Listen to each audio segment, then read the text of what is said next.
দুর্গাপুর গ্রামে শ্যামল নামে এক চাষি থাকত। গ্রামের পাশে শ্যামলের একটা ছোট্ট জমি ছিল, সেটাই সে চাষ করত। তার জীবনে একটাই লক্ষ্য ছিল, যেন সে ভালো করে চাষ করে আর সেই ফসল বেচে যেন পরিবারকে সুখে রাখতে পারে। শ্যামলের খুব ছোট্ট একটা পরিবার ছিল। শ্যামলের মা মায়ারানী, তার স্ত্রী লাবণী আর তার ছেলে রাজ। শ্যামল খুবই পরিশ্রমী ছিল। শ্যামল সেই ভোর সকালে মাঠে যেত আর সেই বিকালবেলা ফিরত। কিন্তু শ্যামলের জমিতে ভালো ফসল হতো না, কারণ শ্যামলের জমিতে জল দেওয়ার কোনো ব্যবস্থাই ছিল না। কিন্তু তবুও শ্যামলের ঈশ্বরের প্রতি কোনো অভিযোগ ছিল না। ওই গ্রামেই বিজয় নামে একটা লোভী অহংকারী শেঠ ছিল। সে গ্রামের লোকের অসহায়তার সুযোগ নিয়ে তাদের জমি বন্ধকে নিয়ে ঋণ পরিশোধ না করতে পারলে কেড়ে নিত। এইবার প্রচুর পরিমাণে গরম পড়ে, বৃষ্টির কোনো নামমাত্রই নেই। গ্রামের লোকের ফসলের জন্য বেহাল দশা। তেমন শ্যামলেরও জমির সব ফসল শুকিয়ে যায়। খাওয়ার মতো কোনো অবশিষ্ট ফসল ঘরে থাকে না। এই নিয়ে খুবই দুশ্চিন্তায় ছিল।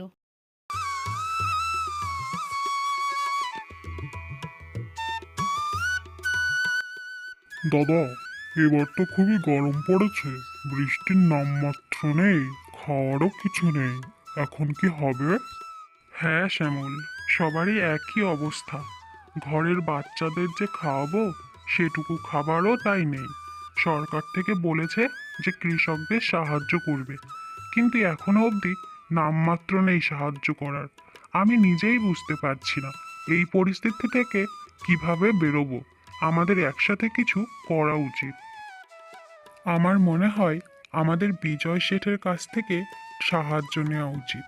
তিনিও তো আমাদের পরিস্থিতি জানে, তিনি নিশ্চয়ই আমাদের সাহায্য করবে। চলো সবাই একসাথে গিয়ে বলি। শ্যামলদা, তুমি ওই শেঠের কাছে ভুলেও যেও না। ওই শেঠ প্রচুর লোভী। আগেরবার পুটিরাম জমি বন্ধক রেখেছিল ওই শেঠের কাছে, কিন্তু পুটিরাম যখন টাকা শোধ করতে গেল তখন শেঠ বলল তোমার আরও আগে টাকা দেওয়ার কথা, তুমি দাওনি, তাই তোমার জমি নিয়ে নিলাম। দাদা, বাড়িতে খাওয়ার কিচ্ছু নেই, জমিতে যে ফসল বুনবো তারও বীজ নেই, কি করব বলো? কিছু করারও নেই। এখন শেঠের কাছ থেকে টাকা ধার নিতেই হবে। দেখ শ্যামল, তোকে সতর্ক করার কর্তব্য ছিল, তাই করলাম। এবার সম্পূর্ণ তোর উপর নির্ভর করে তুই কি করবি। আমার মনে হয় আমাদের সকলকে একসাথে গ্রামের পঞ্চায়েতে যাওয়া উচিত। তারা যদি আমাদেরকে সাহায্য করে। তুমি ঠিকই বলেছ সুখদা, আমারও তাই মনে হয়। আমরা যদি একসাথে যাই তাহলে তারা আর কোনো উপায় না পেয়ে ঠিকই সাহায্য করতে রাজি হবে। ঠিক আছে, তাহলে আমরা সবাই কাল সকালে গিয়ে বলবো যে কৃষকদের সাহায্য করার কথা। আর তারা যদি সাহায্য না করতে চায় তাহলে আমরা বাড়িই আসবো না। পরের দিন সকালে গ্রামবাসীরা সবাই মিলে গ্রাম পঞ্চায়েতে যায়, কিন্তু সেখানে কোনো গ্রাম পঞ্চায়েতের লোক আসেনি, কারণ তারা ছুটিতে আছে। এই জন্য গ্রামবাসীরা নিরাশ মনে যে যার বাড়ি ফিরে যায়।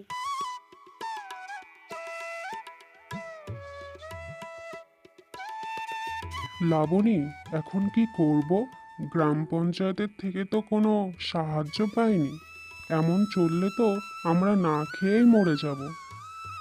তুমিও তো চিন্তা করো না, ঈশ্বরের প্রতি ভরসা রাখো, তিনি নিশ্চয়ই আমাদের কোনো না কোনোভাবে সাহায্য করবে। আমি ভাবছি বিজয় শেঠের কাছ থেকে টাকা ধার চাইব। আমি জানি উনি খুব লোভী, কিন্তু আর কিছু উপায় পাচ্ছি না। হ্যাঁ, আমিও জানি উনি খুবই লোভী আর অহংকারীও, কিন্তু এখন কিছু করার নেই। তুমি বিজয় শেঠের কাছে যাও আর দেখো কিছু করতে পারো নাকি। আচ্ছা তাহলে ঠিক আছে, আমি তাহলে কাল সকালে বিজয় শেঠের কাছে যাব। আরে শ্যামল, আয় আয় ভেতরে আয়। তাই এখানে কেন এলি? শুনলাম তোর জমি নাকি পুরো শুকিয়ে গেছে, কোনো ফসলও নেই। হ্যাঁ শেঠজি, আমার জমি পুরো শুকিয়ে গেছে, কোনো ফসল নেই ঘরে, বউ বাচ্চারা খেতে পাচ্ছে না, আর কোনো উপায় না পেয়ে আপনার কাছে আসলাম সাহায্য চাইতে। দেখ, সাহায্য আমি করতেই পারি, কিন্তু এর বদলে আমারও যে কিছু চাই। তোর কাছে কি আছে দেওয়ার মতো কিছু? শেঠজি, আমার কাছে তো দেওয়ার কিচ্ছু নেই, কিন্তু আপনি আমার উপর ভরসা করুন। যখনই আমার ফসল হয়ে যাবে, সেটা বেচে সবার প্রথমে আপনার টাকাই শোধ করব। দেখ, এমনি এমনি তো আর আমি টাকা দেব না। তোর কাছে তোর জমি আছে, ওটা আপাতত আমার কাছে বন্ধক রাখ। আর ফসলের টাকা আসলে না হয় জমি ছাড়িয়ে নিস। আচ্ছা ঠিক আছে শেঠজি, কি আর করব, যতদিন না আপনার টাকা শোধ করতে পারি আপনি আমার জমি বন্ধকই রাখেন। এই নে, এই দলিলে টিপসই করে দে।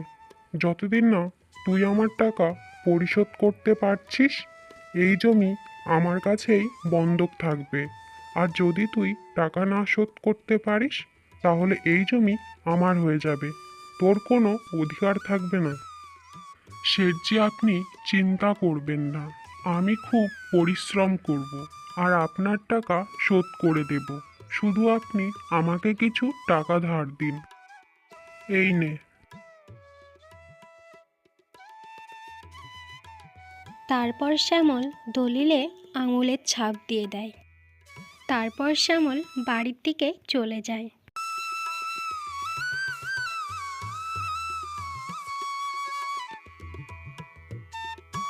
লাবণী, বিজয় শেঠ তো টাকা ধার দিয়ে দিয়েছে, কিন্তু আমাদের জমি নিজের কাছে বন্ধক রেখে দিয়েছে।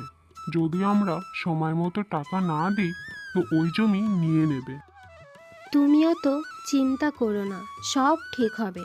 আমরা ফসল বেচেই ওনার টাকা দিয়ে দেব। খুব পরিমাণে পরিশ্রম করব আর হার মানব না। ঈশ্বর আমাদের কর্মের ফল অবশ্যই দেবেন। তুমি ঠিক বলেছ, আমরা একসাথে কাজ করব আর পরিশ্রম করব, শেঠের টাকা পরিশোধ করে দেব। ঈশ্বর আমাদের অবশ্যই সহায়তা করবেন। এই নাও, এই টাকাগুলো সাবধানে রাখো, কাল সকালে ফসলের বীজ কিনতে যাব।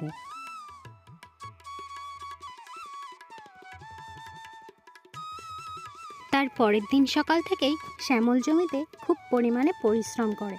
জমিতে চষা, বীজ রোপণ করা, জল দেয়, যত্ন নেয়। এর ফলে কিছু মাস পরে এর ফল পায়। রামের ফসল এখন পেকে গেছে এবং খুব বড় ও ভালো হয়েছে। এবার শ্যামলের পরিশ্রম দেখে হয়তো ঈশ্বরও তার প্রতি ফল দিয়েছে। এবার অনেক বৃষ্টিও হয়েছে, ফসল একটুও শুকায়নি। এই জন্য এবার গ্রামের মানুষের সকল ফসলই খুব ভালো হয়েছে। দেখো লাবণী, এইবার কত সুন্দর ফসল হয়েছে। এবার বিজয় শেঠের কাছ থেকে টাকা দিয়ে জমি ছাড়িয়ে আনবো। হ্যাঁ গো, তাই তো দেখছি। এবার ফসল খুব সুন্দর হয়েছে। তুমি আজই সব ফসল কাটা শুরু করো। যত তাড়াতাড়ি সম্ভব ফসল বেচে বিজয় শেঠের টাকা দিয়ে জমি ছাড়িয়ে আনো। বিজয় শেঠের ওপর আমার একটুও ভরসা নেই, সে যা লোভী। হ্যাঁ গো, আমি আজ থেকেই ধান কাটা শুরু করে দেব। এইবার সব কৃষকই খুব খুশি। সবারই ভালো ফসল হয়েছে। রামও ফসল বেচে বেশ ভালোই টাকা পায়। এইবার রামও শেঠের কাছ থেকে নিজের জমি ছাড়িয়ে আনবে।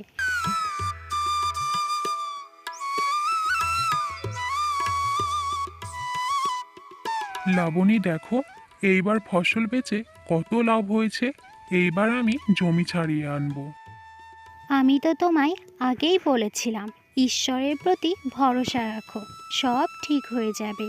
এইবার চলো আমাদের জমি ছাড়িয়ে আনি। আমি আজ ভীষণ খুশি।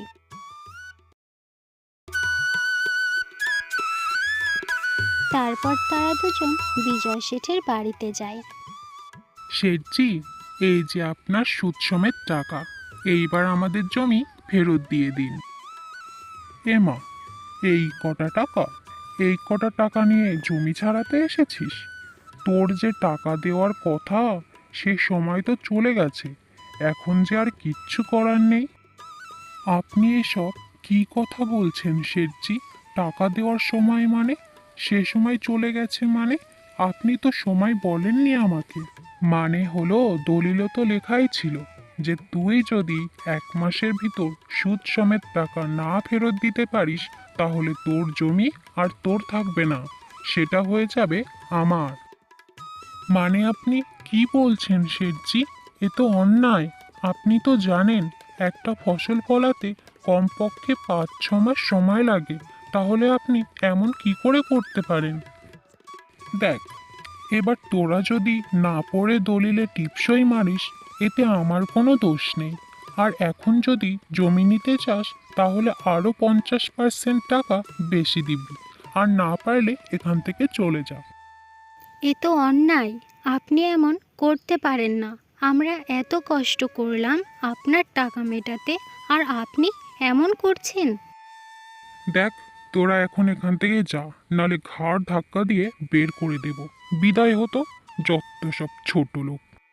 আমি কিন্তু গ্রামবাসীকে সব বলে দেব যে আপনি কিভাবে কৃষকদের টাকার অভাবের ফায়দা নিয়ে জমি কেড়ে নেন।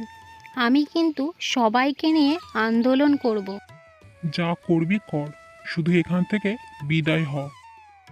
তারপর শ্যামল ও তার স্ত্রী শেঠের বাড়ি থেকে চলে আসে আর গ্রামের লোকের কাছে সব বলে দেয়। আর এই শুনে গ্রামের লোকেরা খুবই রেগে যায়। এই বিজয় শেঠ ভাবে কি নিজেকে? ও এই রকম করলে তো এক এক করে গ্রামের সকল কৃষকেরই জমি নিয়ে নেবে। আমাদের সকলকে কিছু না কিছু করা উচিত। তার আগে এই ভাবো যে শ্যামলের জমি কিভাবে ছাড়াবো ওই শেঠের কাছ থেকে। ওই শেঠ তো আরও 50% টাকা বেশি চাইছে। আমাদের পঞ্চায়েতে যাওয়া উচিত। এখন তো পঞ্চায়েতের লোক এসে গেছে। আমরা একসাথে বললে তারা কিছু না কিছু অবশ্যই করবে। তার আগে চলো আমরা সবাই একসঙ্গে শেঠের বাড়িতে যাই। একসঙ্গে গেলে যদি মেনে যায় তো ভালো কথা, না হলে পঞ্চায়েতেই যাব। এই বলে সব কৃষাণ একসাথে মিলে বিজয় শেঠের বাড়িতে যায় আর বলে, শেঠজি, আপনি শ্যামলের জমি কেন নিয়েছেন? শ্যামল তো সব টাকা শোধ করে দিয়েছে, তাহলে আপনি কেন জমি ফেরত দেননি?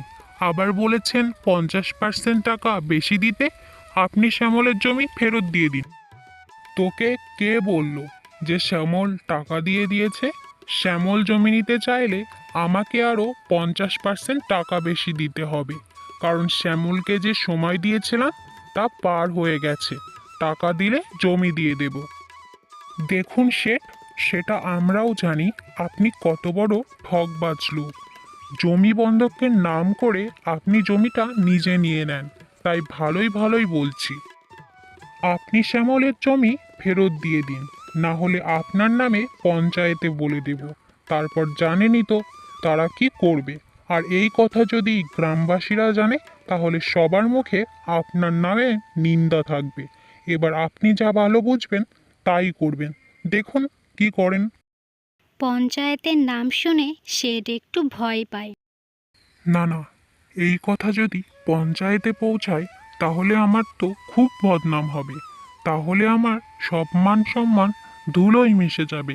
শ্যামলের জমিটা ফেরত দিয়ে দিই, তাহলে অন্তত মান সম্মান তো থাকবে। আরে আরে, তোরা এত রেগে কেন যাচ্ছিস? শুধু একটা জমিই তো। আচ্ছা ঠিক আছে শ্যামল, তুই তোর জমির দলিল নিয়ে যা, আর তোর কোনো টাকাও দিতে হবে না। তোর সব টাকাই মাফ করে দিলাম। এই ঘটনা থেকে বুঝলাম কষ্ট করলে আর সৎ থাকলে সব কঠিনতাই পার করা যায়। আর তার সাথেই গ্রামের লোকেরাও বুঝলো একজোট হয়ে থাকলে শক্তি আরও কয়েক গুণ বেড়ে যায়।